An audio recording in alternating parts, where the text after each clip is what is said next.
ततो जयमुदीरये नष्टप्रायेषु भद्रेषु नित्यं भागवत सेवया भगवत्युत्तमश्लोके भक्तिर्भवति नैष्टिकी कृष्णाय वासुदेवाय देवकी नन्दनाय च नन्दगोपकुमाराय गोविन्दाय नमो नमः।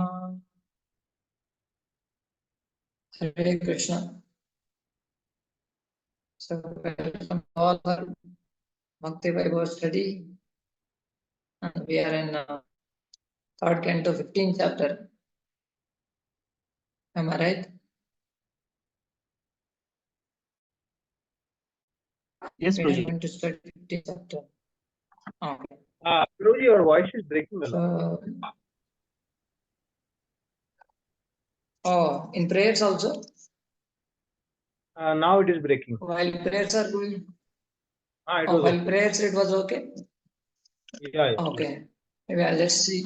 If 2 minutes we'll see, otherwise I will change net. Another net. You let me know in between if any problem is there. You let me know in between. So, third canto. Second canto is more of little philosophical. You might have experience through. But third canto is more in form of stories, wonderful discussions and lessons, and many wonderful insights into Lord's incarnations also. So especially this 15th chapter, maybe I'll share first what third canto we are looking at, then we will come back to this PPT. So third canto you have seen. Are you able to see the document? Yes, Prabhuji. Okay. So the third canto started with a conversation where Vidura approaches Suddha, and after Vidura, of course, you already read all through. I'm just giving a small background. So Vidura approached Uddhava, and Uddhava, remembering Krishna, he went into ecstasy, and then he guided Vidura to Maitreya, and then Vidura asked many questions to Maitreya. After that, we have seen also Sarga and Visarga aspects in later 8 chapters. First 4 chapters about Vidura Uddhava conversation, Uddhava explaining about the Supreme Lord, many incarnations. He summarizes many incarnations. So then he discusses about Sarga and Visarga in 8 chapters. Then especially from 13th chapter, we started pastime of Varahadevi. It goes almost till 7 chapters. The pastime of Varahadevi that we are in now currently. So in that only things starts. Background also starts how Varahadevi, for what reason Varahadevi appeared. So that it is also included in the descriptions of Varahadevi pastimes. How at all Varahadevi took into incarnation. So this all starts with Diti's pregnancy, that last chapter you have seen. And that's how we continues ahead. It starts with Varahadevi appearance, then discusses the reason also why Varahadevi appears. So last chapter you have seen Diti's pregnancy. Then we are continuing the consequences of Diti's pregnancy. In this chapter also it will come. But the main topic of this is Prabhupada gave the name Kingdom of Godhead. I think it's a description of Kingdom of God. Yeah.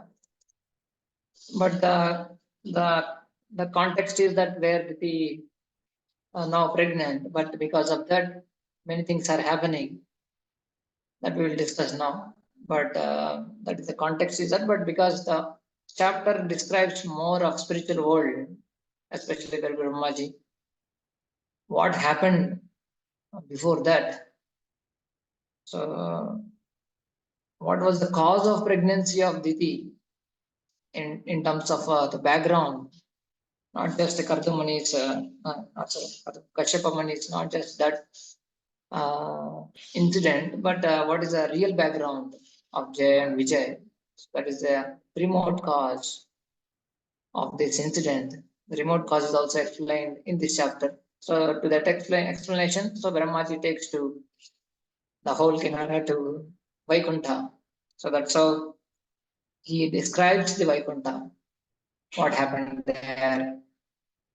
So that's how this chapter, especially named itself, is a description of the kingdom of God.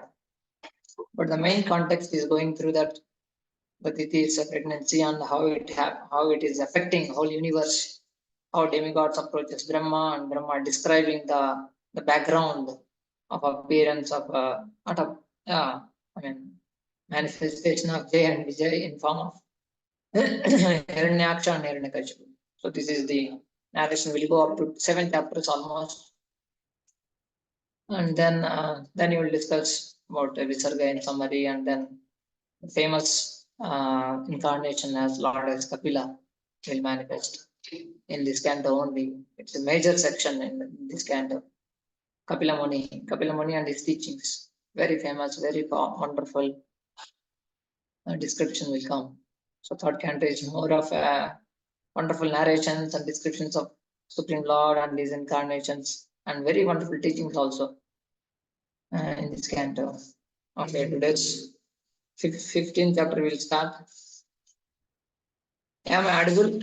Is it okay? Yes, Prabhuji. Now. Yes, Prabhuji. Okay, good. So this is the short contents of this chapter.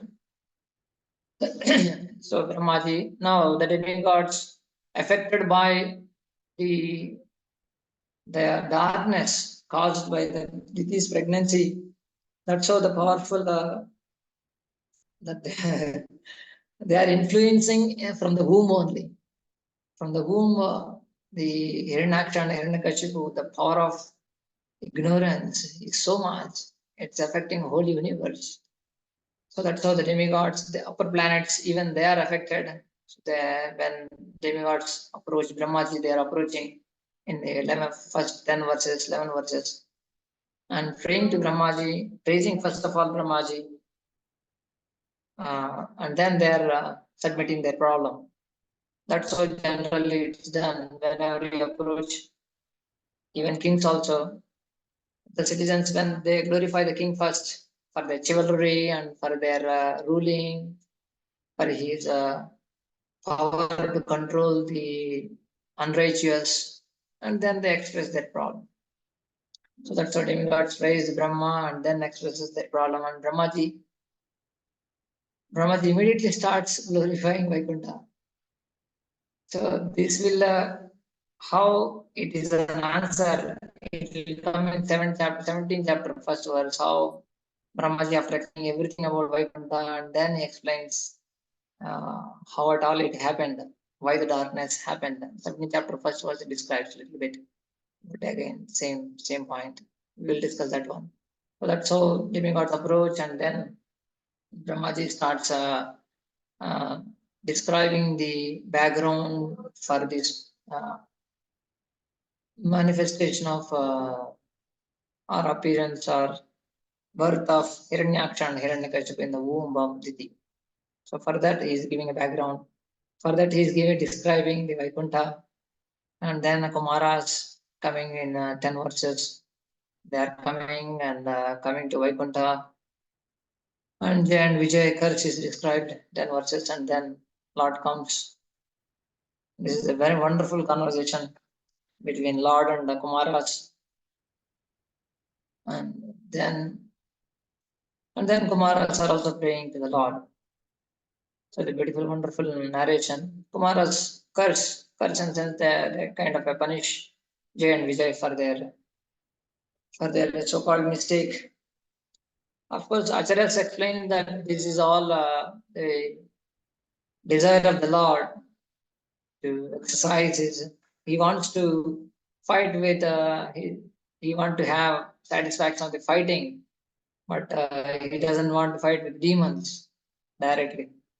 He always looking towards his own devotees, virtual race, to experience rasa. So for that reason, understanding that desire, so Jay and Vijay, at its whole manifestation of this person happens. So it's all within the plan of the Lord. So that's how they, Jay and Vijay, they come down in terms of Hiranyaksha and Hiranyakashipu. So that's how this chapter especially describes till the point where Kumaras curse them, and then Lord comes, and then Lord also takes the side of Kumaras, apparently, externally, and also he says they should be punished. That's how this chapter ends, prayers of Kumaras. Okay, we continue. So this is just a overview. We will see some overview and then we continue. So as explained, 10 to 11 verses, 1 to 11 verses explain about demigods approaching and they are praising Brahma. Yeah, these are the verses also gave summary kind of thing here. Titi holds the sons for 100 years. Of course, we'll see the reasons as well. Darkness spread and the demigods glorify the Brahmaji as if he is the Supreme Lord, because he is appointed by the Supreme Lord. So the demigods praise as if he is the Supreme Lord, that you are beyond influence of time. You don't, nobody knows your intentions, but you know, because you are supreme, you know what is happening around in this universe, directly, indirectly. So you all know. So that's how we are affected by this darkness. So you know all these things, but our services are disturbed now. Please try to do something for this. So that's how they express their problem in 10 verses after glorifying. And then Brahmaji starts the story directly. He doesn't mention any kind of a clue initially, but he immediately starts with explaining about 4 Kumaras, and then describes the Vaikuntha. Here comes the Vaikuntha description, clearly mentioning about Vaikuntha, how their residents are, how the Supreme Lord is, how Vaikuntha forests, and Vaikuntha, all the different devotees that are existing in Vaikuntha. So that's how the narration goes ahead.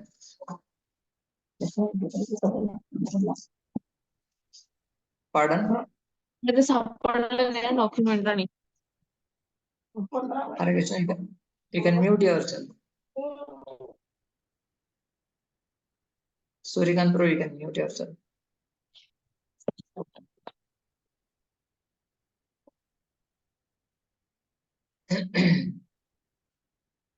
Yeah, the description of Vaikuntha in various terms, the birds and the plants and the flowers, there's a wonderful description. And how the spiritual consciousness or the Krishna consciousness prominent in the spiritual, especially in Vaikuntha, is described in these verses. So it goes up to till 25 verses description, the glorification of the residents and Mother Lakshmi, orders of fortune. Till 25 verses it continues the description of Vaikuntha. And who can enter, who can't enter, what are the qualities that are needed to be there. So that's how even Brahmaji explains how human form is. It's so wonderful, because in that form only we can enter into Vaikuntha. We cannot enter from demigods, from position. But he glorifies the fortune of human life also explained. That's how the section continues. And then after the description of Vaikuntha, then Kumara's cursing happens. Kumaras come to the gate and they're trying to enter into Vaikuntha. Then they're stopped by Jay and Vijay. And their reaction of curse is explained. Lord immediately, knowing the situation, comes out near gate. And then he talks to Kumaras. He's kind of taking side of Kumaras. And then the beautiful narration goes ahead. Dr. Kumar is offering prayers. Okay. So this is just the kind of overview. So let us see how much we can cover. Mostly 20-25 verses we'll try to cover. These are the contents as we see. Okay, we'll start with the first verse. Maitreya Uvacha Prajapatyam tu tatteja paratejo hanam ditihi tadhara varshani shatam shankamana surardhanat. Someone can read translation? Sri Maitreya said, "My dear Vidura, Diti, the wife of the sage Kashyap, could understand that the sons within her womb would be a cause of disturbance to the demigods. As such, she continuously bore the powerful semen of Kashyap Muni, which was meant to give trouble to others for 100 years.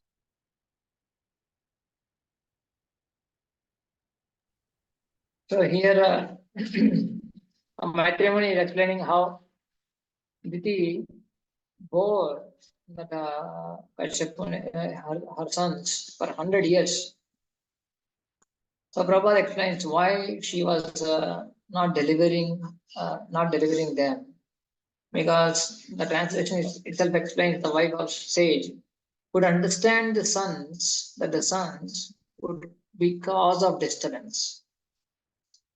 So this here we can understand how Diti now is repenting and is for her unlawful act. She is repenting. She is remorseful. So for that, she is trying to hold back the disturbance that the sons may cause in the universe. So this shows, Prabhupada also mentions here in the last few lines that she waited for 100 years so that at least she could save the demigods from the disturbance for that period. Right? She did not abort the sons. I mean, that could be another sinful activity. That's a greater sinful activity. So that's how she is at least trying to cause a disturbance to delay for at least for some period. That's how Prabhupada also translates or gives a purport why she waited for 100 years. Because she is remorseful, she didn't want to give a lot of trouble to the demigods, because she also knows they are doing wonderful, responsible services for the Lord. She understands, but at least for 100 years she bore the womb. She didn't deliver. That's one of the main point that Prabhupada mentions here. Can you please read the highlight portion blue? Yeah. When Diti heard from her husband that the sons she bore within her abdomen would be the cause of disturbances to the demigods, she was not very happy. Yeah, that is also main reason. Prabhupada explains there is a difference between demigods and demons. So demigods are the person who are responsible, who are more obeying the laws. And then he explains that so they need to be supported. He understood that fact, and she is trying to at least lengthen or at least delay the disturbance for that period.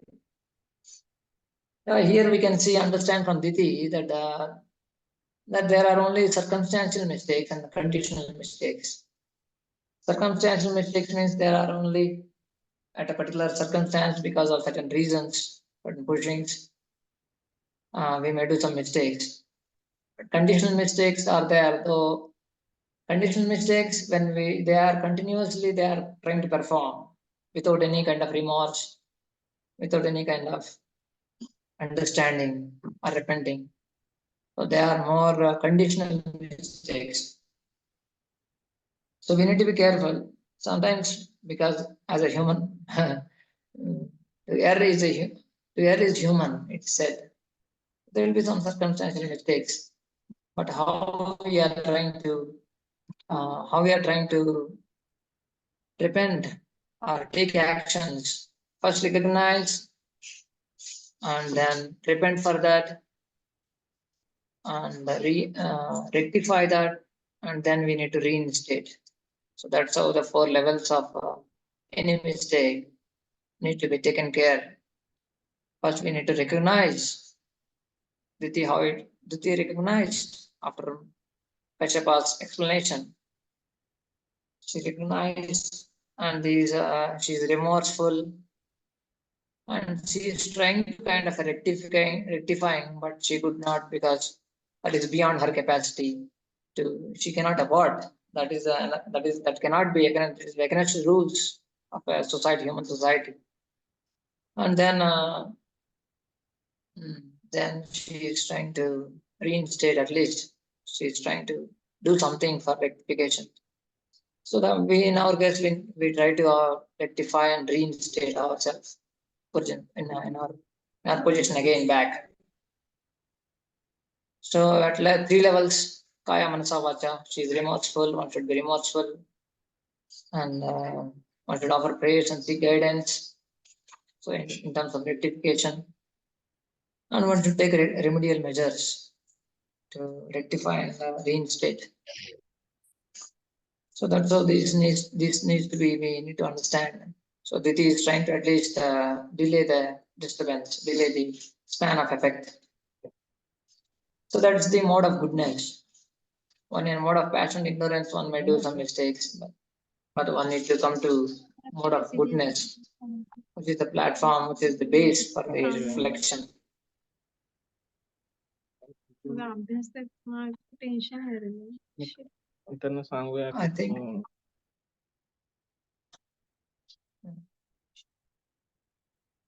so. This is the one point that Prabhupada mentions here. She could recognize, trying to do something. At least she delayed the span for 100 years. Okay, second one. Loke tena hata loke lokapalaha tujasaha nyaveteyan vishvasrije dvanta vyatikaram disham. Please read some translation. Translation, by the force of the pregnancy of Diti, the lights of the sun and moon was impaired in all the planets, and the demigods of various planets, being disturbed by that force, asked the creator of the universe, Brahma, what is this expansion of darkness in all directions? Please read the highlight portion. Yeah. By the force of it appeared from this verse of Srimad Bhagwatam that the sun is the source of light for all the planets in the universe. Yes, Continue, thank you. Prabhuji. Thank you. So here demigods are coming and offering, first only they asked about what is the expansion of darkness in all directions. Seeing the force, seeing the effect of them, they could not understand why things are happening. So they approached Brahmaji. That is the important thing. So seeing the circumstance when they didn't understand, when they didn't understood what is the cause of this one, because their services are affecting, they themselves are affected. So they are approaching an authorized person to ask. Of course, Prabhupada purport, he takes, especially from the point of view of sun is the source of light for all planets. Because sun and moon are explained here, that they were impaired by the force of Hiranyaksha and Hiranyakashipu. Prabhupada proves that point, sun and moon are the source of everything. So he says that the modern scientific theory which states that there are many suns, they explain that how there are many suns are there even in one universe. That is, Prabhupada says, it is not correct, because even demigods are affected by the sun, in the sense that there is no light from the sun. from that point, he proves that there is only one sun in one universe. They don't have many suns as propagated by modern science. That's how Prabhupada's point is that he's trying to establish that point from the Prabhupada generally does that. He brings in, generally, if you want to establish a champion, he has to fight with opponents, right? Now, just like cricket or any other match, you have to fight with opponents and become a victorious about them. Then you are a world championship or a World Cup you can win. So similarly, Prabhupada applies the same principle that he brings in the opponents, scientists who are all our opponents. Our opponents are scientists who says there is no God at all, first of all. And he brings in atheists or Mayavadis, second opponent. Those who say God is there, but he is impersonal. Second opponent. Sometimes Prabhupada brings also politicians who propagate more of atheism in the name of sense gratification, because they indirectly propagate atheism, being promoting more and more sense gratification. So these are three kind of major Prabhupada brings in the three levels of opponents and tries to defeat in terms of argument how all these theories are bogus and how we need to establish the Supreme Lord's supremacy and his glory. And that's how we see in many purports Prabhupada brings all, though the verse and the context doesn't have to do anything, but he brings in all these opponents and tries to defeat all their arguments and establish the supremacy of the Lord and supreme glory of the Supreme Lord, all these things. So that's the general understanding. Here, Prabhupada is bringing modern scientific theories of many suns. So that is the context of Prabhupada here. But the point of the verse is that demigods are all disturbed because of the darkness caused by the effect of Hiranyaksha, Hiranyakashipu in the womb, caused the sun also to obscure his light. Prabhupada proves also here about how moon is only a star. It's not on its own, it's not glowing. It's one of the stars. That's what Prabhupada also mentions the point. Okay. Text 3. Deva vuchuhu tamayetad vibho vetha samvigna yadvayam vrisham nahyavyaktam bhagavataha kalena sprashtavatmanaha. Is it translation?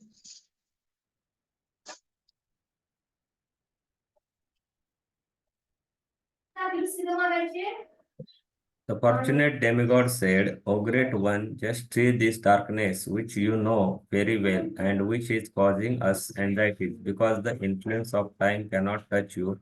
There is nothing unmanifest before you. So Brahmaji also, they are saying that here now demigods are addressing Brahmaji. O great one, the influence of time cannot touch you. So in that way, they are glorifying. Therefore, there is nothing unmanifest before you.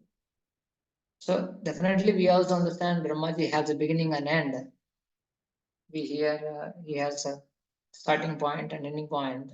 But demigods are praying in that sense that because he is empowered by the Supreme Lord, he is almost like Supreme Lord. That's why glorification is more in terms of how he is beyond the time, kind of a thing. So time cannot touch you, therefore you know everything. That's the implication here, what they mean. Your knowledge is not destroyed by time. That means you know everything. So indirectly they are saying like that. Because you are not influenced by time, that means there is no ignorance in you. Time cannot destroy you. Your knowledge, especially, you know everything. That's the point. Please read the purport highlight point and also underline. Brahma is addressed herein as Vibhu, as the personality of Godhead. He is the supreme personality of Godhead's incarnation of the mode of passion in the material world. He is non-different in the representative sense from the supreme personality of Godhead, and therefore the influence of time cannot affect him. The influence of time, which manifests as part, present, and future, cannot such higher personality like Brahma and other demigods. Sometimes demigods and great sages who have attained such perfection are called Trikalagna. Yeah, wonderful to read all the purports. Short purports are okay, but Prabhupada wrote very big purports as well. So we will go through some highlight points and important points. Of course, everything is important, definitely. But because of our time constraint, always we will read some highlight points and underline points. Thank you, thank you. So here, yeah, as I mentioned, that he is in that sense, in the representative sense, who is not different from the Supreme Lord. He is therefore beyond the time effect. That means that he is not, his knowledge is not affected. Generally, we are affected by time. Though we studied for the last 20-25 years, many of you, maybe many degrees, whatever.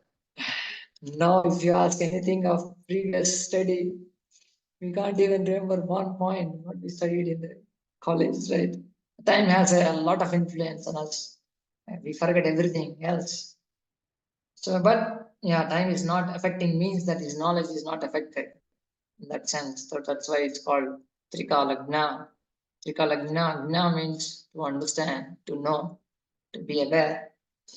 So he is aware of Trikala, past, present, and future. But in that sense, he knows everything.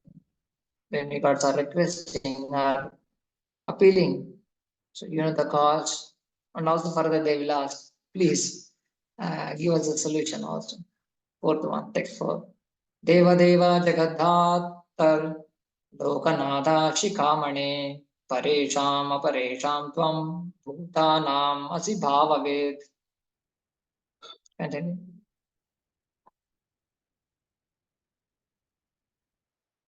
O God of demigods, sustainers of the universe, head jewel of all the demigods in other planets, you know the intentions of all living entities in both the spiritual and material worlds.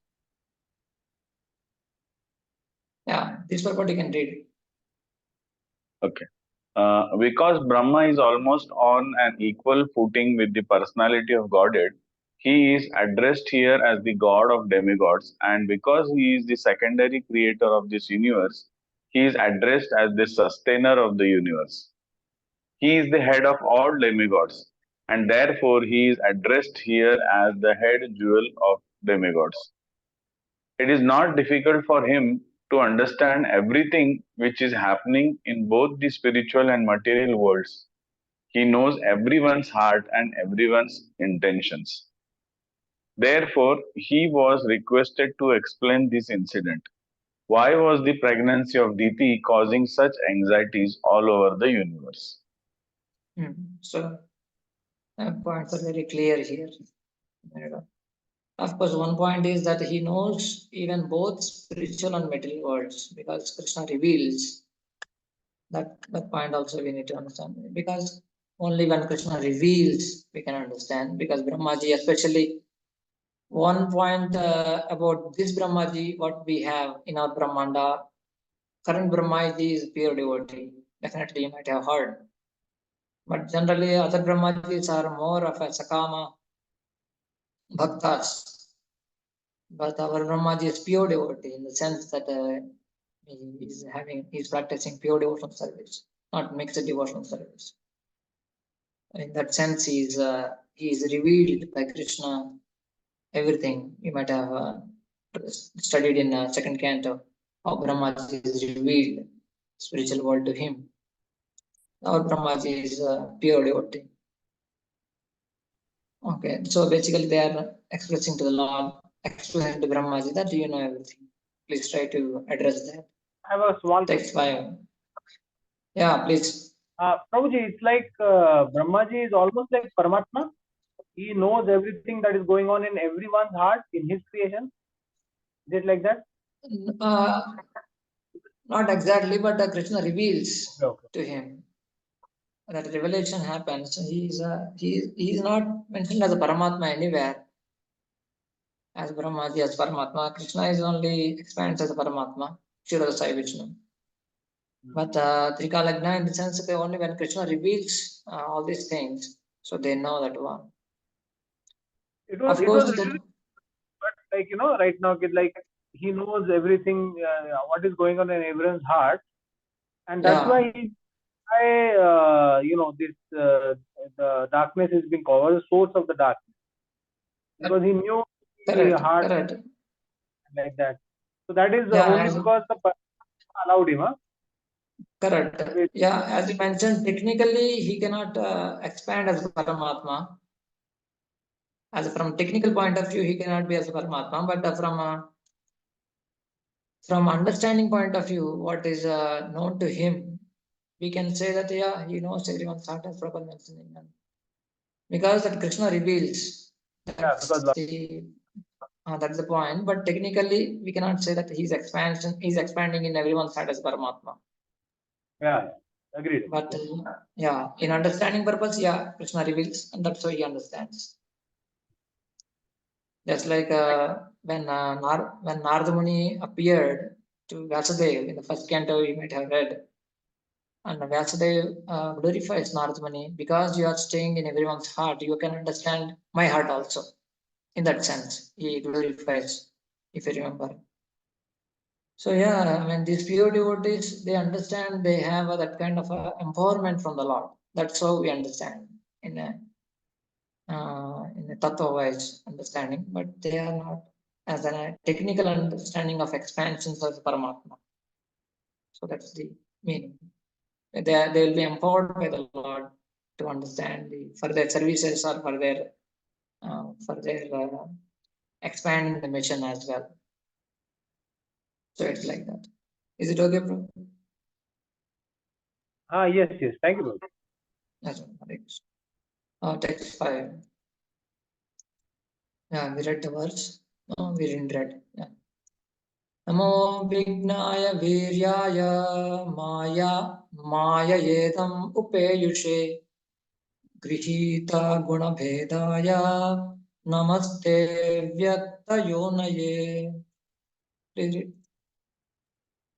Hare Krishna Prabhu. I will read Prabhu, but my video is not audible because here is no current. Continue. Hare Krishna. Hare Krishna Prabhuji. O original source of strength and scientific knowledge, all obeisances unto you, accepted the differentiated modes of passion from the Supreme Personality of Godhead with the help of external energy. You are both of the unmanifested source. All the obeisances unto you. Hare Krishna. Right. Yeah, demigods are continuing their praise and glorifying Brahmaji. You accepted the differentiated mode of passion from the Supreme Lord. They also know that Brahmaji is expansion, guna avatar of the Supreme Lord. That is the point here, main point. Prabhupada explains Vijnana Viryaya. Prabhupada explains about what exactly mean by Vijnana Virya, how it translates as a original source of strength and scientific knowledge. And Prabhupada takes it to mean that the Vedas are the original scientific knowledge for all departments. Prabhupada explains in that way. Because Vedas are revealed to Brahma in his heart. Tene Brahma Hridaya Adikavaye Muhyanti Suraya. That's how he's also considered like the original source. And then he explains Avyakta Yonya means he's sprouted from the lotus of the Garbhoja Sai Vishnu. Avyakta Yonya. Avyakta means here Garbhoja Sai Vishnu. From his navel, he born, that's why it's called Avyakta Yonya.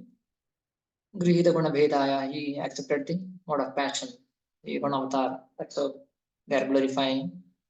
as Vijnana Viryaya, Avyaktaryonaye. That's all that glorifying him. Brahmaji. Text 6. Yedvananyena bhavena bhavayantyatma bhavanam atmani prota bhuvanam param sadasat atmakam. Retranslation. O Lord, all these planets exist within yourself. All the living entities are generated from you. Therefore, you are the cause of this universe. And anyone who meditates upon you without deviation attains devotional self. So they are glorifying, you are the cause of this universe. In the sense, he's the secondary creator. In that sense, he's a creator. At times, for devotional service also, in that sense, he can definitely bestow devotion also. In that sense, they are mentioning devotional service, performance of devotional service. Text 7. Tesham supakva yoganam jitashvasendriyatmanam labdha yushmat prasadana kutaschit parabhavaha.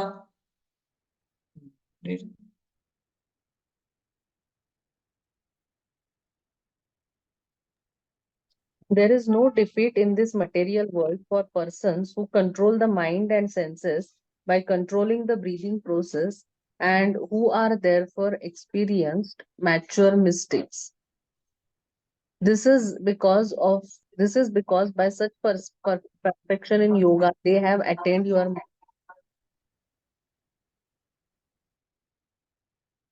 Yeah.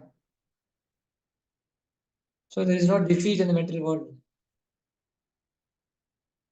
For who controls the mind and senses? Of course, by the yoga process, many people try to control the mind and senses, in the sense that they can achieve perfection by the mercy of Brahmaji.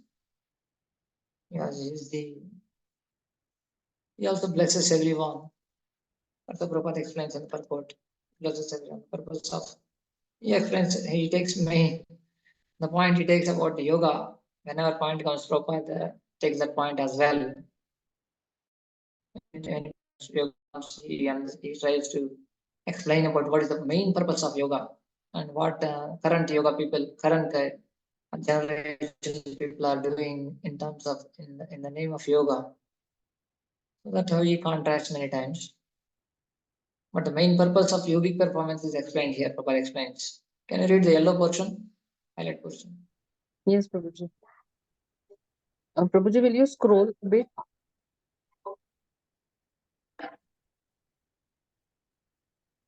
Little more. Yes, thank you. It is indicated herein that the yogi who has control over the mind and senses has the actual benediction of the Lord, and he has no fear. In other words, one cannot attain the mercy and benediction of the Supreme Lord until one is able to control the mind and the senses. So definitely he went through Bhakti Shastri, where in NOI, Prabhupada in the introduction preface writes, the first duty he writes for, I'm just paraphrasing, in the matters of spiritual disciplines is to control one's mind and senses. Without that, there is no foundation at all for spiritual life.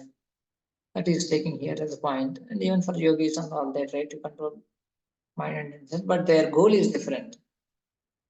Their goal, especially if they are attached to powers, attached to impersonal Brahman, their goal is different.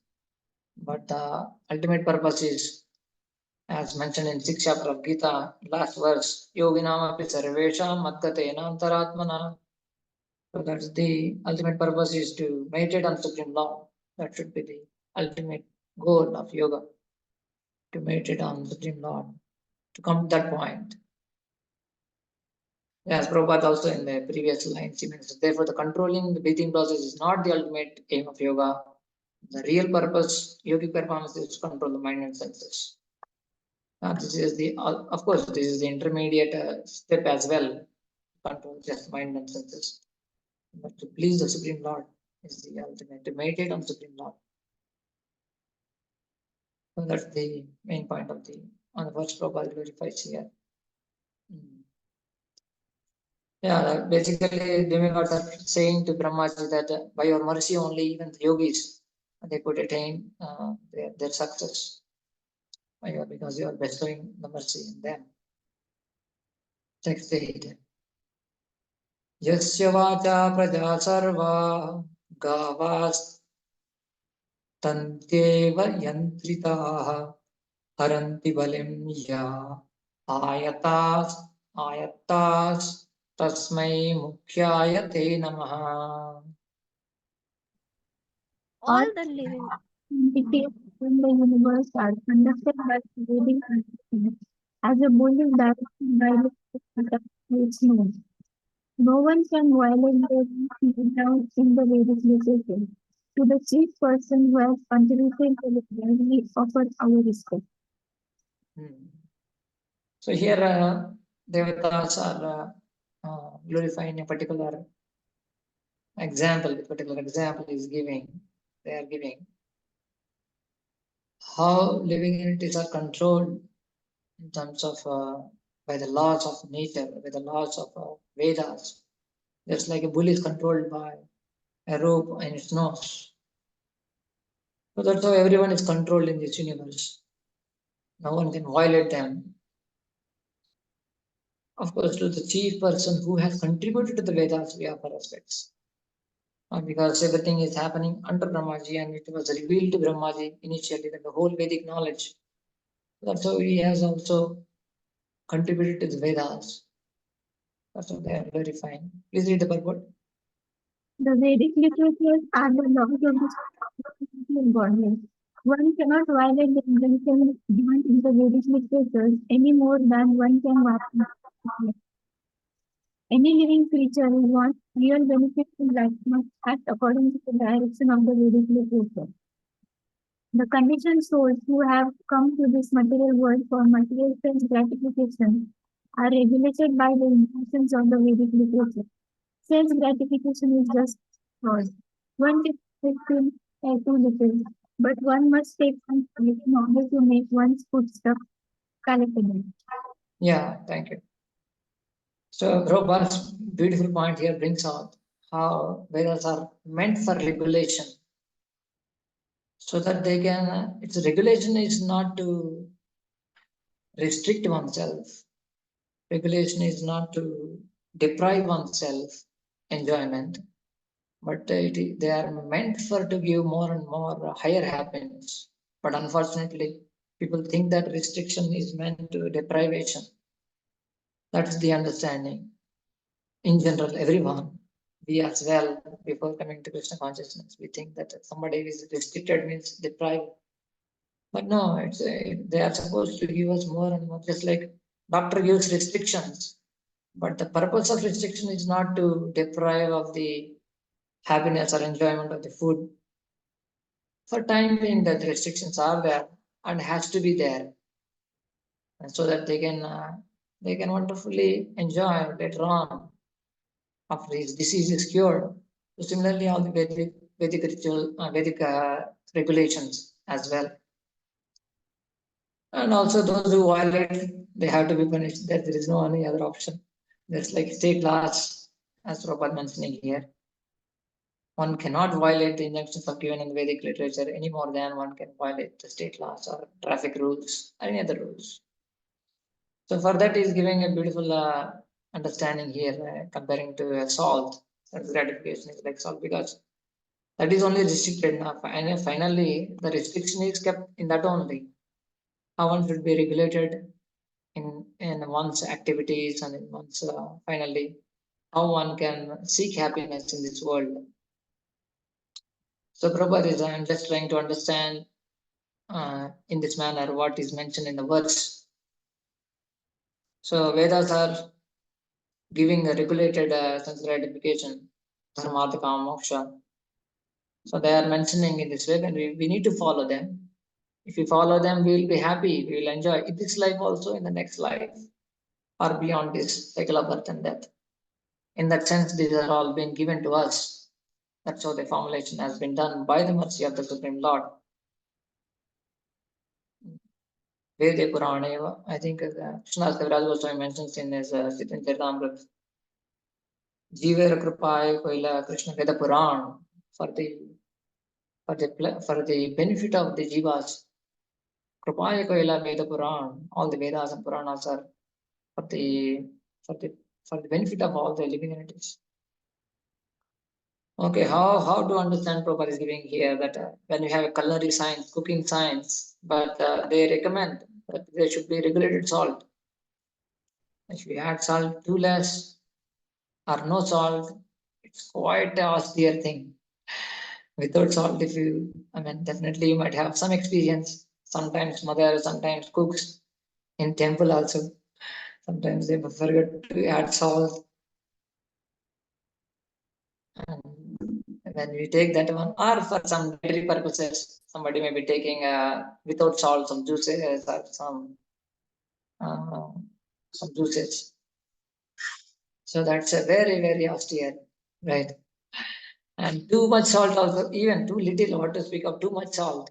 It's a quite frustrating experience. It is too salty. But Prabhupada also, where there is a beautiful conversation, around 5-10 minutes conversation between Prabhupada and his disciples in Western country. Prabhupada was taking fruits.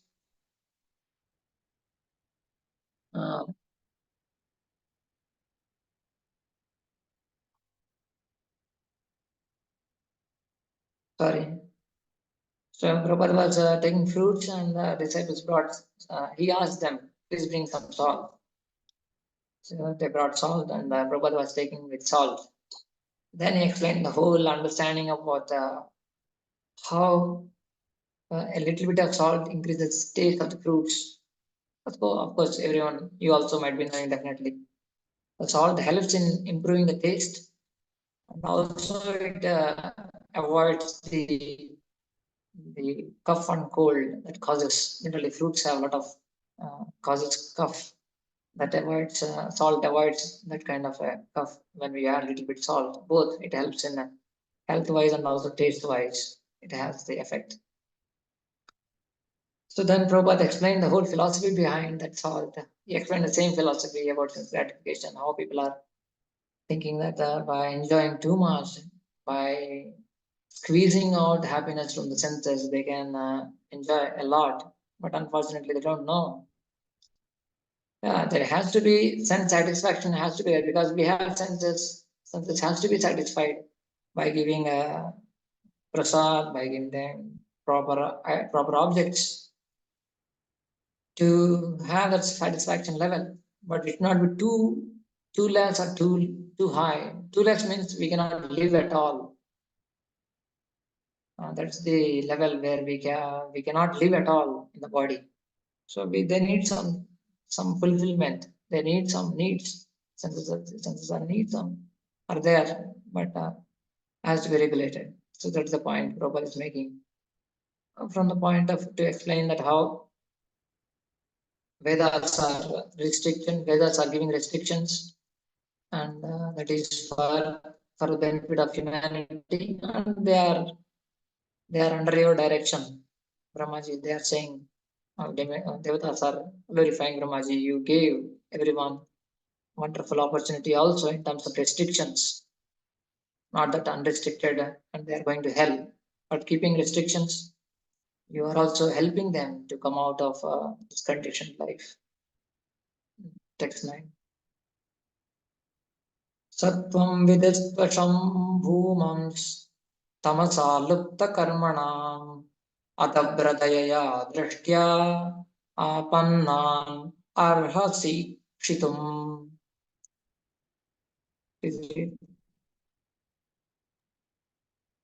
Translation. The demigods prayed to Brahma, please look upon us mercifully, for we have fallen into a miserable condition. Because of the darkness, all our work has been suspended. Continue. Purport by Srila Prabhupada ki jai. Because of the complete darkness throughout the universe, the regular activities and engagements of all the different planets were suspended. In the north and south pole of this planet, there are sometimes no division of day and night. Similarly, when the sunlight doesn't approach the different planets within the universe, there is no distinction between day and night. Sure. When there is no sun, when there is a darkness, such like example of the southern north poles, then everything will become difficult. That's like previously, maybe around even 30-40 years before, there was not much light in sense of current. Quite often, especially in summer, they used to go. And it's quite difficult to work without sunlight, and especially in the nights, when there is no sunlight, when there is no moonlight, it's quite difficult. And that's how all activities are suspended in night, and people used to take rest in night. And also that was a great benefit as well for humanity. But anyway, here basically devatas are disturbed because they don't have light now to do anything from the sun and moon. That's the problem they expressed. And they said, yeah, they explained their condition to authority, to their superior. So whenever problem comes, whenever we are unable to figure it out, we definitely need to approach authority. Just like Arjuna approached Krishna, Krishna, I am unable to solve. He tried to solve. He's trying to figure it out what is happening by his own understanding initially. But he could not understand. He was beyond him. Then immediately he said, Shikshasteham Shadimam Tvam Prapannam. My dear Lord, I surrender unto you. I become your disciple. And not only I become disciple, but I completely surrender. So that's how one need to approach a proper authority to understand things. Everybody has many things that we ourselves cannot delineate, understand. So for that we need to approach definitely some superior guidance has to be there at different levels. Even sannyasis also approach different personalities to understand things, how to understand, how to go ahead. So everybody has their own level of understandings and things which are beyond them. For that, we need some clarifications, understandings. And they can help us. They will help us definitely. So we should not hesitate to approach superiors anytime. Okay, next 10. Yesha Devadidirgarbha Pujah Kashyapam Arpitam Disham Dishas Timirayan Sarva Vardhate Nir Ivaidhachi. Translation. As fuel overloads a fire, so the embryo created by the semen of Kashyapa in the womb of Diti has caused complete darkness throughout the universe. Continue.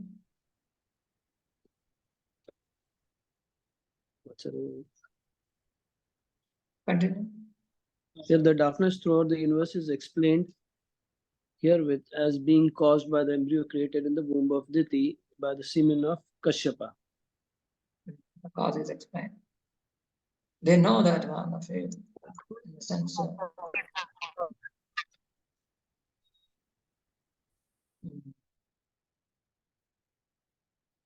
the cause is explained here. How Diti's womb or the pregnancy is causing the. So they are seeking some solution for that. Maitreyo Vacha Sabrahasya Mahabaho Bhagavan Shabda Gocharaha Pratyachashtatma Bhurdevan Trinan Ruchiraya Gira.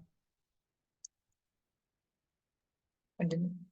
Sri Maitreya said, thus Lord Brahma, who is understood by transcendental vibration, tried to satisfy the demigods, being pleased with their words of prayers. So now From now onwards, Brahmaji is, after hearing them, is addressing the devatas. Till 25 verses, Brahmaji. Actually, he doesn't directly address what they are trying to inquire, but he immediately starts with the story. That's the. So in that way, answer we may not be able to understand when the teacher is teaching, when superiors are saying something, when they hear the question. Initially, it may not appear how it is addressing my problem, but it will definitely in due course of time. So Brahmaji is not directly answering what is the situation. It directly starts with the story. Of course, in our case, when things are not clear, definitely we need to again inquire and clarify things. But Brahmaji starts with the story first of all. Later he clarifies. Brahma uvacha manasa me sutta yushmat purvaja sanakadayah cherur vihaya vihayasa lokal lokeshu vigataspраha.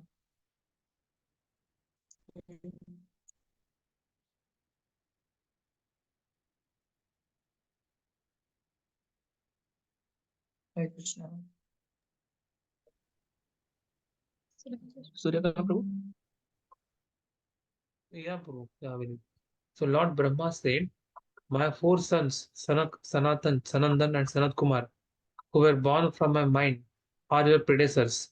Sometimes they travel throughout the material and spiritual skies without any definite desire.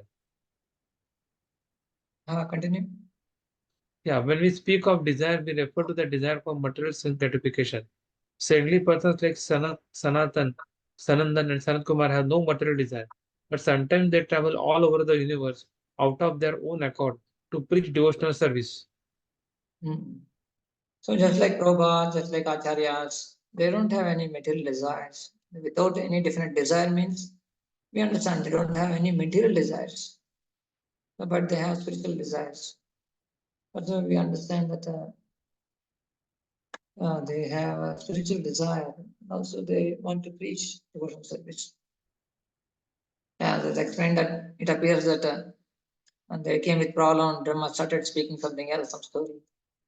But it will explain in due course of time. We need to be patient when we are trying to take guidance from superiors. We need to be, sometimes it may take time to understand what they are saying. Even after they are explaining, when we are trying to implement what they said, it may take time also to grasp and to realize what they spoke in terms of a solution.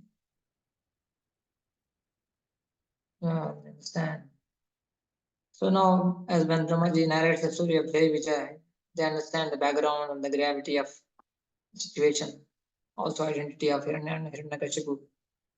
So by hearing in the 17th chapter, it comes, the first verse, it explains by hearing from Brahmaji, they understood about the background and how things happen after being the story of Vaikuntha and how they were cursed and how they became the sons of Diti. So that's how the background, how we need to be patient a little bit to realize. And Prabhupada was mentioning that without desire means without desiring for sense gratification. So we cannot stop desiring. That is that we cannot do at all. We cannot stop desires. That itself is a desire, to stop desire. So, but I can stop desiring materially. That is definitely in our hands. Brahmaji is explaining about the cause, not the cause, but the birth of Sanak and Sanatan, how our four Kumaras took birth. So now their activities will be explained, what they were doing. Ekada bhagavato vaikuntatasya amalatmanaha yayurvaikuntha nilayam sarvaloka namaskrutam. After thus traveling all over the universes, they also entered into the spiritual sky, for they were freed from all material contamination. In the spiritual sky, there are spiritual planets known as Vaikunthas, which are the residents of the Supreme Personality of Godhead and his pure devotees, and are worshipped by the residents of all the material planets. So, Prabhupada. So he explaining that they're all going around and they entered into spiritual sky. Poor Kumaras is talking about. Prabhupada explains about Vaikuntha planets and material planets, how they are different. Prabhupada purports are very beautiful here also. I'm tempted to read a whole. Please read. Okay, this is very good purports here. Vaikuntha planets versus yes, versus material planets. The material world is full of cares and anxieties in any one of the planets, beginning from the highest down to the lowest, Patala. Every living creature must be full of cares and anxieties, because in the material planets one cannot live eternally. The living entities, however, are actually eternal. They want an eternal home, an eternal residence, but because of accepting a temporary abode in the material world, they are naturally full of anxiety. In the spiritual sky, the planets are called Vaikunthas because the residents of all of these planets are free from all anxieties. For them, there is no question of birth, death, old age, and disease, and therefore they are not anxious. On the other hand, the residents of the material planets are always afraid of birth, death, disease, and old age, and therefore they are full of anxieties. So material anxieties and spiritual anxieties. So while reading also, you try to see how text is going, how, because while reading you may not, sometimes it happens in terms of completing, you don't understand what exactly is mentioned. You can read slowly also if you are unable to grasp the subject matter. But while reading, we try to assimilate, try to understand what Prabhupada is saying. So here, anxiety escapes and anxiety is material world because it's a temporary place, but we are all eternal. That is incompatibility between body and soul. So we are keep on hearing from many years, the time, the day we came in touch with Krishna Consciousness. Prabhupada's great mercy. And when I mention about Prabhupada, I can't stop expressing that this is the month, 13th August. Prabhupada started for USA, August 13, 1965, taking the mission at the ripe and old age to without any cares and anxieties for himself, for his health, or for his situation, whatever. And he brought the message to the Western world. That's how we are here, peacefully reading Srimad Bhagwatam and trying to understand what is the anxiety and what is the eternal situation of our life. Why we are in anxiety, why we are trying to suffer here in the material world. It's all His great mercy on us. So material world is full of anxieties and cares. But because there's basic incompatibility, just like water and oil, Prabhupada gives example, they cannot mix together at all. How soul and matter can mix together, but still it is bound up because of enjoying mentality. That's why we are suffering. That's why it's not our place. They want an eternal home and eternal residence. So that is our greatest need and greatest want, greatest desire. So saying, yeah, just like generally, even in India also, everyone also staying in rented house considered like not a very good position, especially as Grastas, you might definitely have some experience. And also when I was studying, also I was staying in a rented house. Yeah, there are a lot of so many difficulties will be there.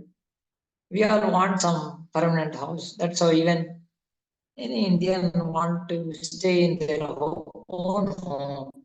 Right, and that's a tendency, natural tendency is there with soul that he wants to be in a permanent house, own house, place there is no any change at all. That's the nature of the soul itself. It wants to live in a permanent place. But unfortunately, we cannot live here in this material world. That's our permanent residence is Krishna's abode, our spiritual world. So that's our nature comes out quite often in our activities, in our needs, and in our wants, in our desires. This eternal nature of the soul comes out. It is seen through many activities.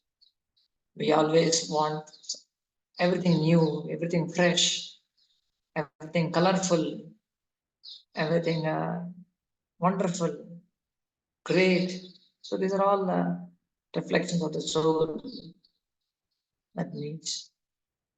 As mentioned, we also don't want any anxieties and any kind of cares. We always want to be blissful and happy.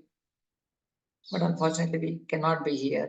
We cannot be such here, those things. So that's what Prabhupada explains here. Only can be experienced in Vaikuntha. Text 14. Of course, text is saying about how the Kumaras are trying to enter into spiritual atmosphere, Vaikuntha, and Prabhupada gave a contrast with the material world with anxieties. How Vaikuntha is beyond that. So now text 14 explains about Vaikuntha personalities. Vasanti yatra purushaha sarve Vaikuntha murtayaha ye nimitta nimittena dharme naradhayan harim. In the Vaikuntha planets, all the residents are similar in form to the Supreme Personality of Godhead. They all engage in devotional service to the Lord without desires for sense gratification. Dharmena aradhayan harim. Dharmena, by devotional service. That Prabhupada translates similar form, engage in devotional service. Animitta, without desire for sense gratification. The engagements, the personalities, external form, Vaikuntha world, the external forms and internals are explained in this verse. Externally also they are performing devotional service, doing their all the dharmic activities, and their forms explained.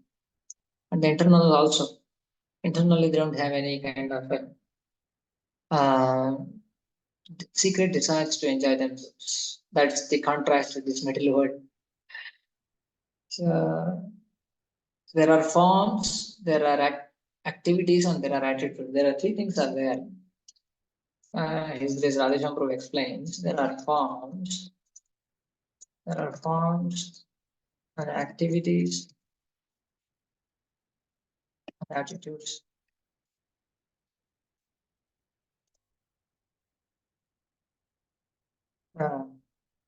So if we compare with Mother Yashoda versus Putana. So Yashoda and Putana has, when Putana, in the sense, Putana took the form of a gopi.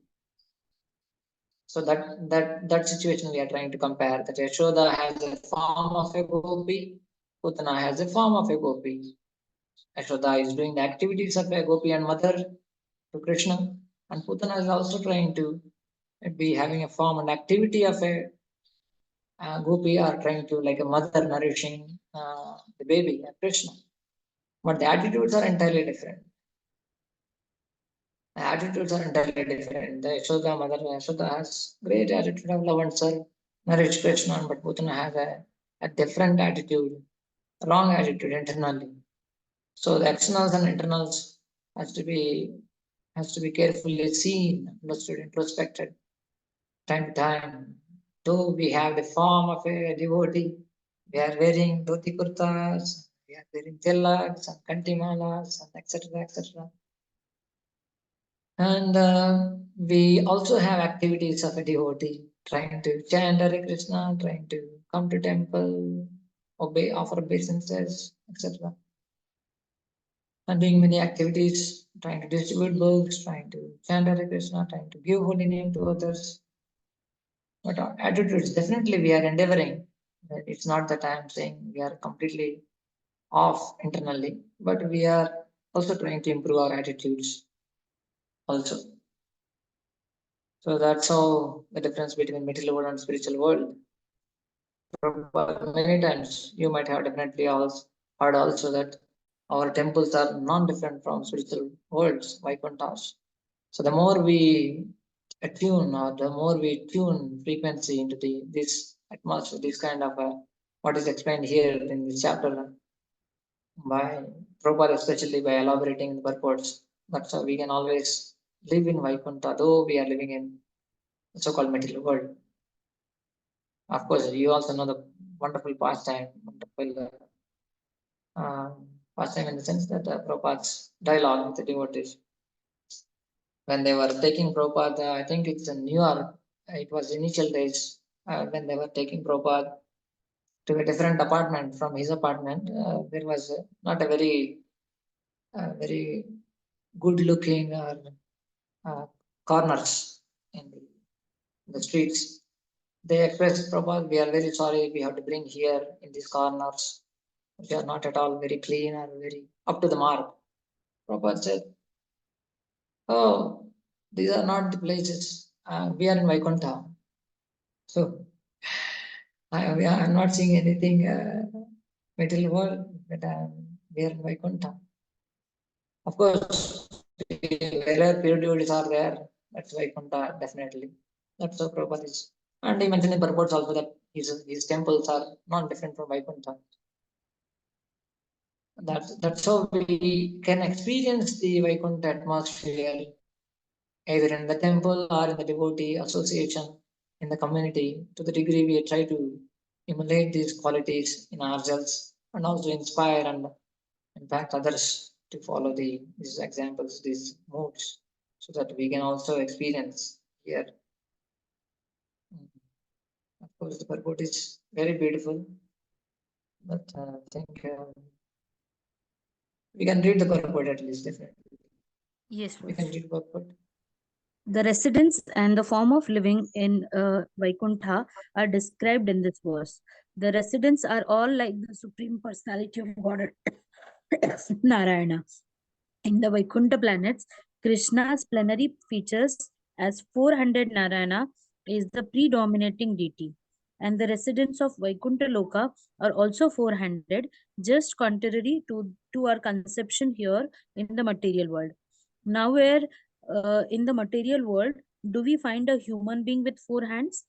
In Vaikuntha Loka, there is no occupation but the service of the Lord, and this service is not rendered with a purpose.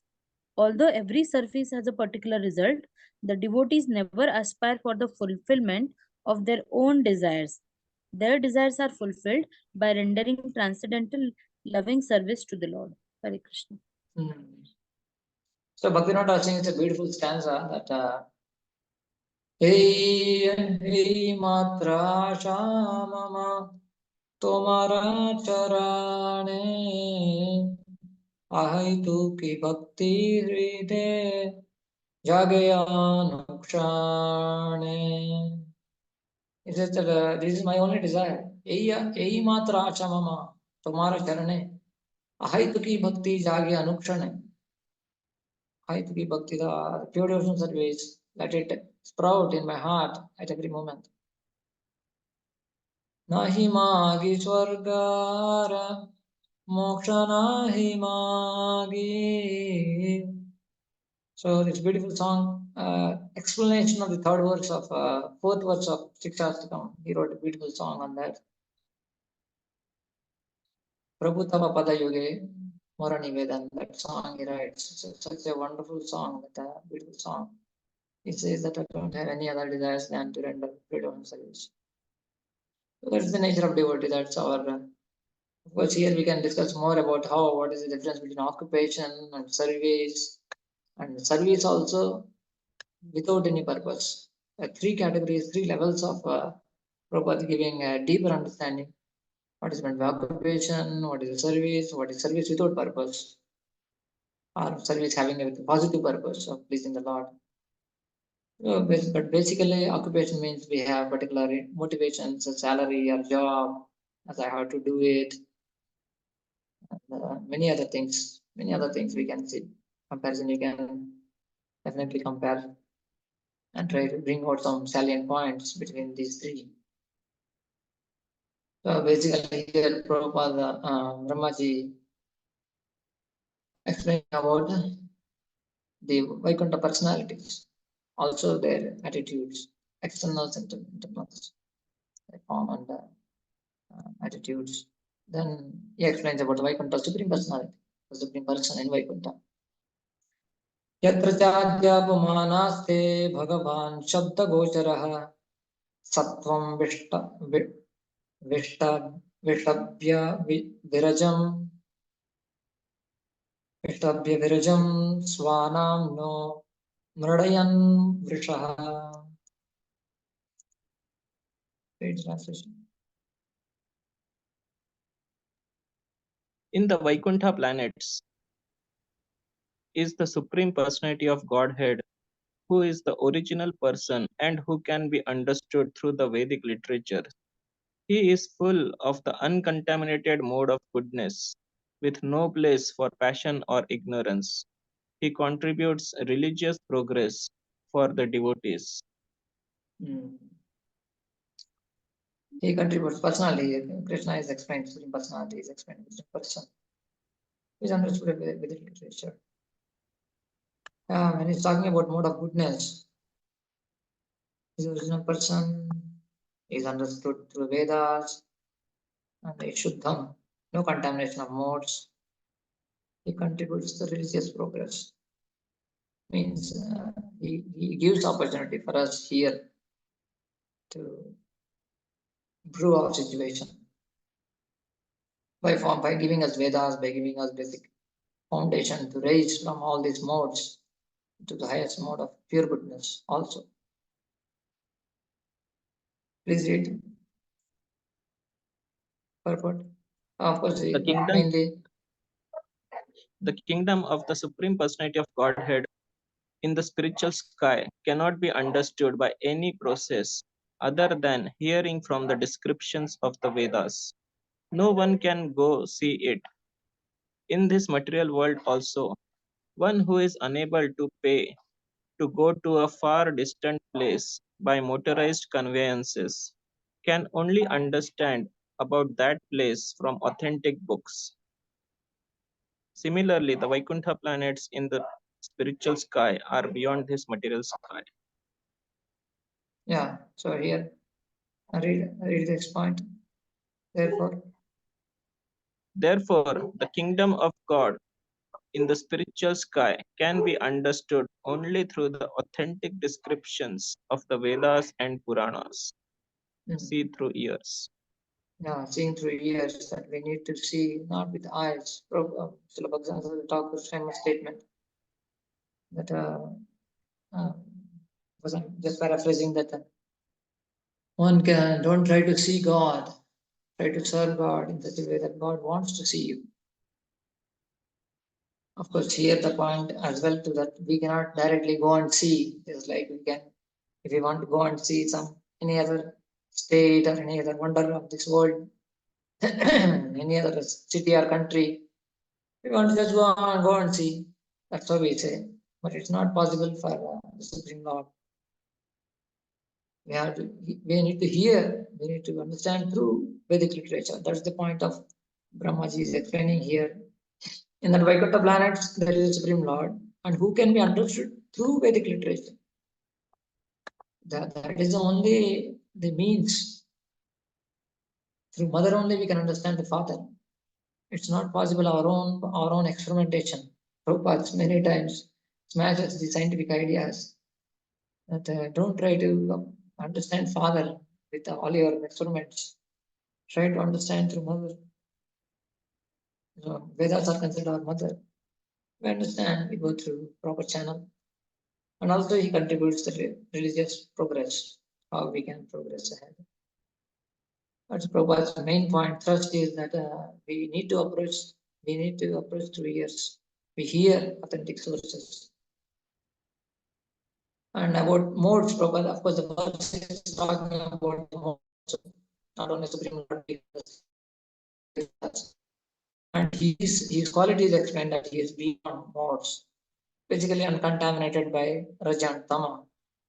Not only, even mode of goodness also is beyond. Prabhupada explains mainly that here three modes are contaminated in the sense that even goodness also is contaminated, in the sense that it is polluted by ignorance and passion. So it says that in the material world, even if a person is completely in goodness, he is sometimes subjected to be polluted by tinges of modes of passion and ignorance. So that's how Prabhupada mentions that we also have an experience in our life or in our studies, that there are so many great personalities in the many circles across the world, in many fields also. Though there are so many great personalities, they are so good in their activities or their contribution towards society in various fields and various levels, but many times they have fallen victims to mode of passion and ignorance. Yeah, we can speak a lot on, but there are some examples, even in spiritual and religious institutions also. It happens that mode of goodness, though it appears to be they are stable on a mode of goodness level, but passion and ignorance are always there to attack, to come back. But in devotees' life, though we are endeavoring to come to mode of goodness and go beyond, we also need to be careful about this modes of passion and ignorance. They should not take over.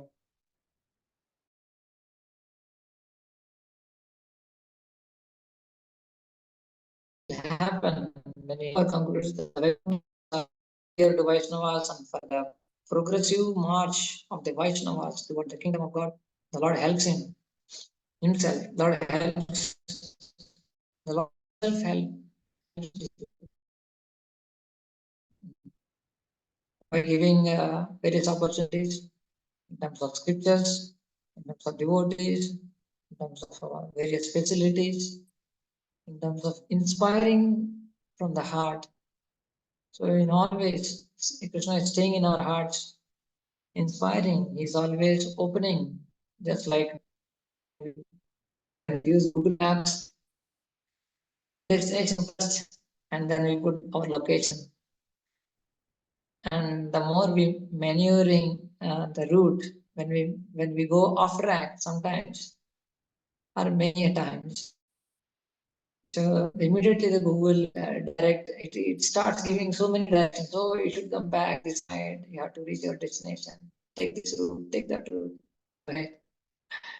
Similarly, Krishna is a supreme Google, where he is always giving so many directions to come back to our original position. He gives the various indications. Yeah, sometimes in a good way, sometimes in a harsh way, but he directs that we may not understand many a times, but he directs that we may not be able to try to understand. He is directing me towards him. That's sometimes it's an unfortunate situation. We can't understand that he's directing me towards him.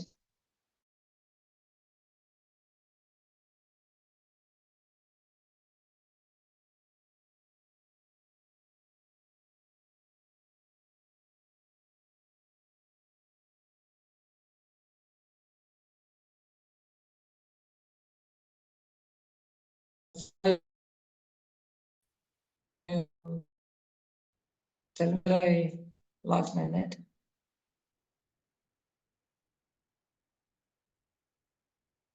Just now or how long? Hare Krishna.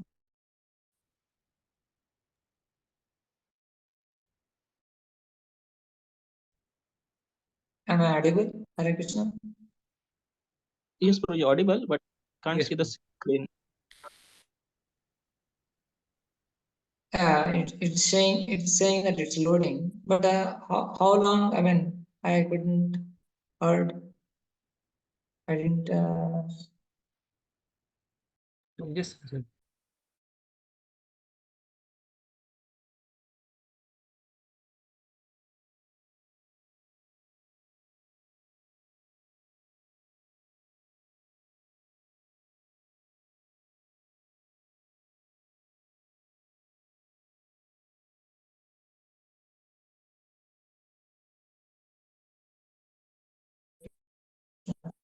Hare Hare. Hare Ram, Ram Ram, Hare Hare. Hare Krishna, Krishna Krishna, Hare Hare. Hare Ram, Ram Ram, Hare Hare.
Hare Krishna, Krishna Krishna, Hare Hare. Hare Ram, Ram Ram, Hare Hare.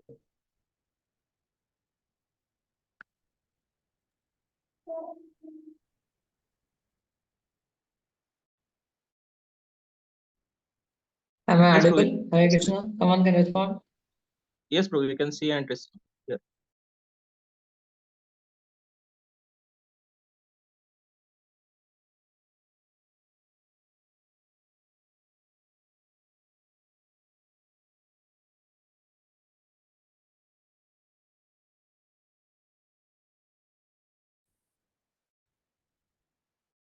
Seems we lost Prabhuji. Prabhuji is there.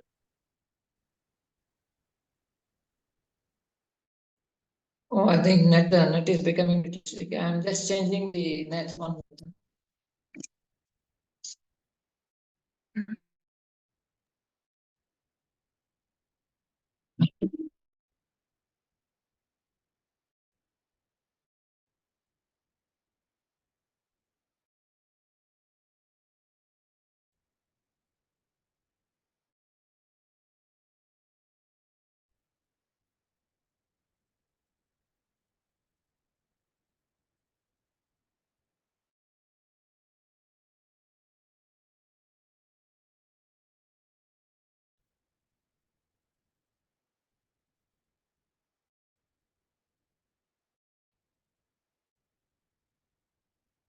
Hare Krishna.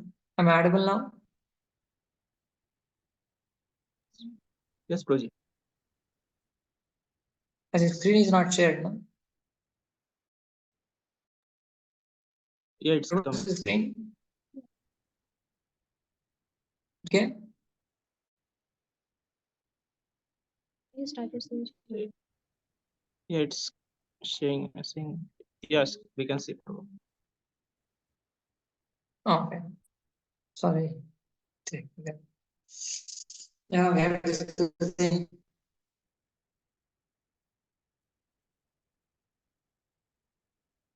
About Vaikuntha planets and how we can see the Supreme Lord and the kingdom through years, not with person. He explained how the modes we are discussing, how it's spiritual world or Vaikuntha is not affected by the modes, but the modes are affecting us. And even in the material world, there are wonderful personalities, but we need to be the modes and just trying to understand about that point, but how we can play about modes. I will take maybe 10 minutes more. I'll just complete till 20. Hope it's we can go 10 minutes. Text 16. Yatra naishreyasam nama vanam kama dukair brahmai sarvatu shrivir vibrajat kaivalyam iva murtimat. Please read. Translation: In those Vaikuntha planets, there are many forests which are very auspicious. In those forests, the trees are desired trees, and in all seasons, they are filled with flowers and fruits because everything in the Vaikuntha planet is spiritual and personal. So here that place is glorified and explained in Bhagavatam. This is one place where we hear about Vaikuntha, the consciousness of Vaikuntha, the people of Vaikuntha, the people of spiritual world, the things of spiritual world, in more detail, as Prabhupada explained in Gita, in the purport to 15th chapter, one verse where he explains that Natat bhashete shuru nashranko napavakaha. When he is writing purport, that one should be captivated by this information. So he mentions their spiritual world. So you can go through peacefully these purports. They are wonderful and they are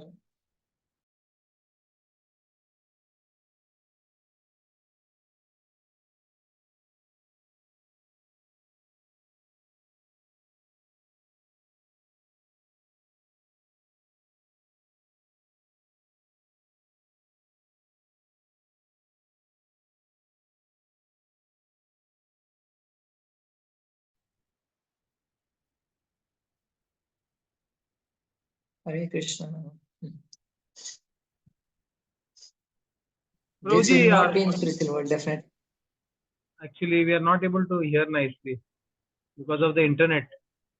I think I changed the net now. I changed the net. Is it audible now? Is it okay now? Yeah. Yes, yes, Now yes. better. I changed the net, let us see. But this will not be the spiritual world experience, especially with me. Anyway, so we're at the Vaikuntha planets. There are forests, auspicious forests and desired trees. Here explain about the beauty of spiritual world, the beauty of Vaikuntha. The non-forests, Vaikuntha forests are explained. Now please read the first para.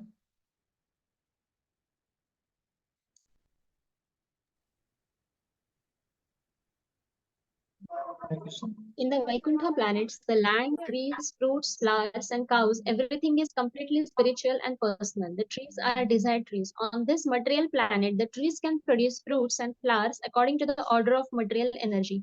But in the Vaikuntha planet, the trees, the land, and the residents and the animals are all spiritual. There is no difference between the trees and the animals or the animals and the man. So they're all spiritual in nature and personal. Of course, more details about this spiritual world, what exactly Vaikuntha is more given in Brihad Bhagavatam by Srila Sanatana Goswami. He gives more details about what Vaikunthas and how devotees are staying there. He explains in more details also, as it is very short, very brief, it's given here. But he details, it more explains there in Vaikuntha, how devotees are there and how they are different functions, how the Supreme Lord reciprocates. Wonderful description is there. But yeah, but everything is spiritual, though there is a lot of variegatedness. We will see also now. But they are spiritual and personal. Not at all material in terms. Text 17. Singing, glory of singing glories of the Lord. Vaimanika salalanas teritani shashvat gayanti yatra jamala krapanani bhartu antarjalena vikasan madhumadavina gandhena kandita dhiyo pyanilam kripantaha.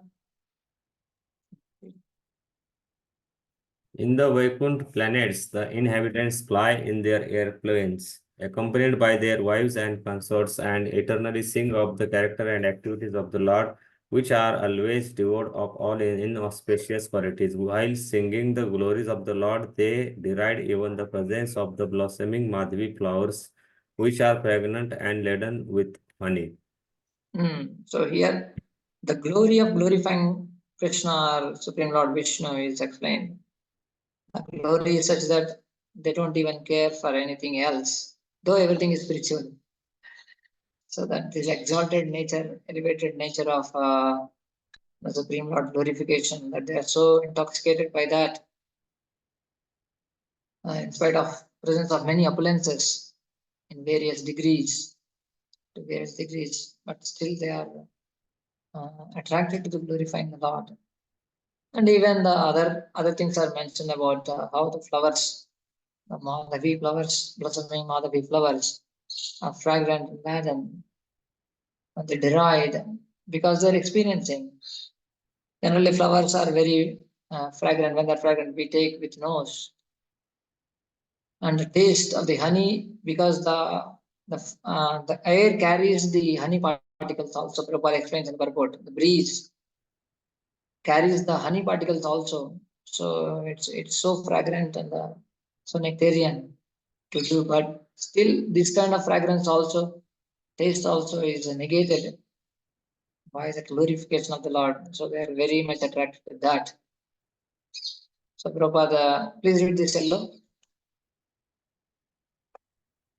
There is a bridge carrying the fragrance of blossoming flowers, and this bridge is so nice that it also carries the honey of the flowers. The inhabitants of Vaikuntha, however, are so interested in glorifying the Lord that they do not like the disturbance of such a nice bridge while they are chanting the Lord's glories. In other words, they are pure devotees. They consider glorification of the Lord more important than their own sense gratification. So Prabhupada explains more in terms of what we can correlate to. So there is no question of any sense gratification by Vaikuntha planets. They are not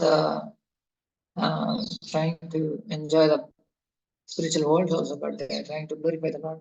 Serving the Lord in transcendental love yields such a transcendental pleasure that in comparison, sense gratification is counted as insignificant. That is explained how the glory of glorifying Krishna, glorifying Supreme Lord. So many other things are there, but they are not at all for the devoted. So that's the beauty of absorption in glories of the Lord. Paravatanya Britasara Sajakravaka Datyuham Sashupatirbharhinamya Ola Halo Viramate Tiramatramuche Branga Dipe Harikatam Nivagayamane.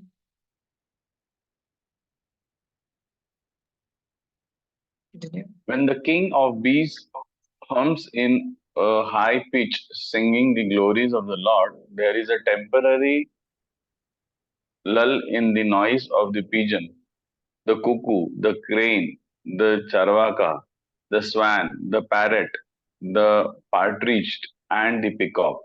Such transcendental birds stop their own singing simply to hear the glories of the Lord. Continue.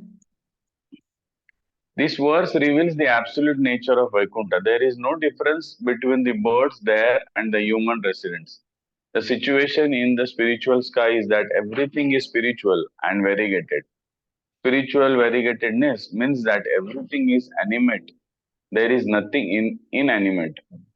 Even the trees, the ground, the plants, the flowers, the birds, and the beast are all on the level of Krishna consciousness. The special feature of Vaikuntha Loka is that there is no question of sense gratification. In the material world, even an ass enjoys his sound vibration.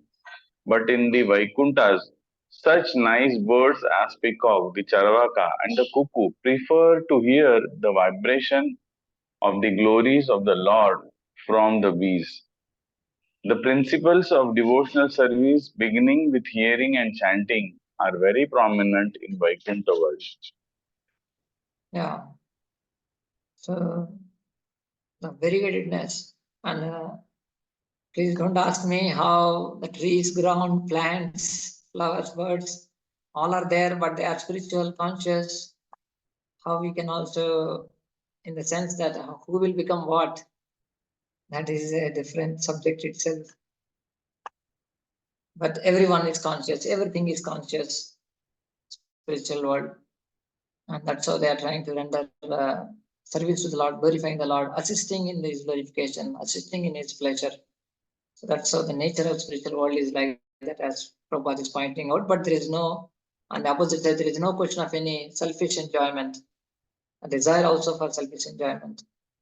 Just like Prabhupada brought out the example of even the material world, an ass lowest in performance of musical performance, still it is trying to enjoy it. That's kind of sense gratification brain. But in spiritual world, even the topmost birds that are mentioned here, cuckoos and charvaka, chakara, all these birds, they are highest in their performance also. Cuckoos are well known for their singing, but still they take pleasure in hearing from others who are low in performance in terms of their presentations, like bees. Bees are just, they buzz, they don't have any kind of a sweet sound, but still it is a glorification of the Lord that all these birds are just keeping lull just to hear the glorification of the Lord from the bees. That's the nature of the spiritual world. Prabhupada reveals later on the next verses that how Vaikuntha nature is that there is no envious nature between each other. That is also a beautiful point to be understood from here, that we need to create an atmosphere and culture in ourselves, in our communities, and wherever association is there, that we encourage, inspire each other, that whoever is wonderfully rendering services, we try to appreciate that, encourage and inspire that. That's the nature of spiritual world. No envious nature. Text 19. Mandara kunda korabotpala champakarna punnaga naga pakulam buja parijata gandhe jite tulasika bharanena kasya yasmin stapa sumanaso bahumanayanti. Read the translation. No. Although flowering plants like the mandara, kunda, Srila Prabhuji, screen has I think locked. Yeah, okay.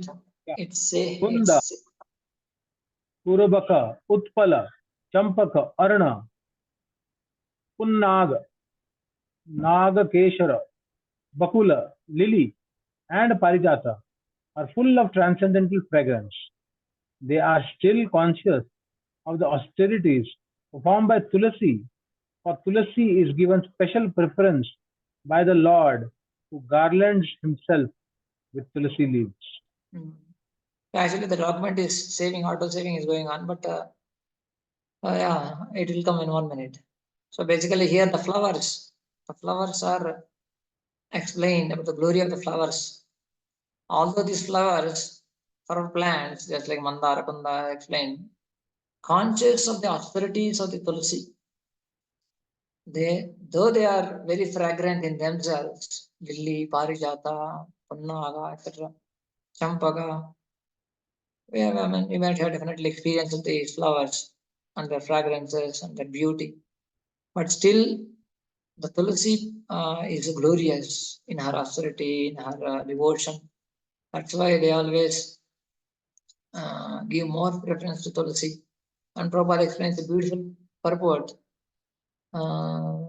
Yeah, you can read this one. We'll pause here. Maybe 20 or tomorrow. Okay. The most important thing about the spiritual world is that there is no envy amongst the devotees there. This is true even among the flowers, which are all conscious of the greatness of Tulasi. In the Vaikuntha world, entered by the 4 Kumaras, even the birds and flowers are conscious of service to the Lord. Can you read it from starting? Yeah. One time, an atheistic Swami remarked, "What is the use of watering the Tulsi plant? It's better to water eggplant. By watering the eggplant, one can get some fruits. But what is the use of watering Tulsi? These foolish creatures, unacquainted with devotional service, sometimes play havoc with the education of people in general." So, Prabhupada brings out a wonderful point as well with Tulasi, how we should not be envious among each other. That's the nature of spiritual world. And greatness of Tulasi is explained. And also Prabhupada brings out who is decrying this watering Tulasi by the famous Swami. And then Prabhupada saying about we should not try to hear from those people who don't have any devotion to these kinds of wonderful activities like watering tulsi and offering tulsi to the Supreme Lord. Though they may appear, there is no result externally. What is like the greatest thing? Everyone knows in India, tulsi is such an amazing, auspicious plant, and they always grow, water, offer to the Lord. That's why we also need to encourage everyone. Everyone knows there it's a auspiciousness. We can encourage at least people tulsi in their homes, water tulsi, offer obeisances, offer a lamp, offer incense, offer a flower. That's a great advancement in devotion. People may not try to immediately take up chanting or etc. many a times, but we can always encourage this wonderful activity of rendering some service to Tulsi Maharani, who is very dear to the Lord. Okay, I don't want to rush also, so we'll pause here, and then we will see more wonderful activities and descriptions of Vaikuntha world from text 20 onwards. We'll try to see complete the next class on Saturday. We will meet at 2:30. Thank you, Granthra Srimad Bhagwatam ki jai. Srila Prabhupada ki jai. Jai Krishna. Hare Krishna, Thank you Prabhuji. for Thank you. Prabhuji, I am having one question.